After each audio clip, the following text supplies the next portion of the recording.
an example of a Punnett square with multiple alleles with blood type. And let's say we have a parent with AB blood and another parent with type O blood.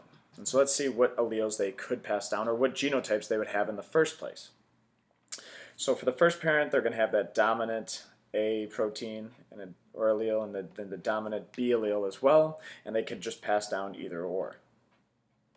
And then if you're type O, you're going to have both recessive alleles, which just means that you're not really going to make a protein at all, and you could pass down either of those. So let's set it up. Where on this side we have dominant A, the dominant B, and I, and I. Little I, little I. All right, so when we do this cross, we're going to get something like this, where the parent's donating one of their dominant alleles, and then the other parent dominates their recessive alleles, and it's going to be the exact same thing as we go down our column.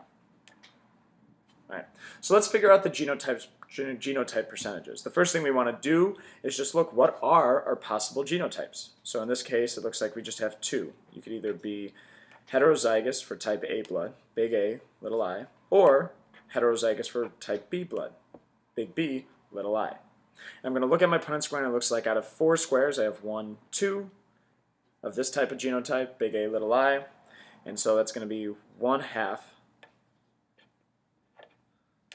of that type, of that heterozygous type A blood, and then it's also going to be 1/2 of that heterozygous type B blood as well. Now let's go on to that phenotype ratio. So we could either have, if we have this genotype, heterozygous A, well, that person's going to be type A, and if we have heterozygous B, well, that person's going to have the phenotype of type B blood.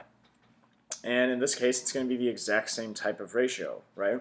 1/2 are going to be type A, and the other half are going to be type B.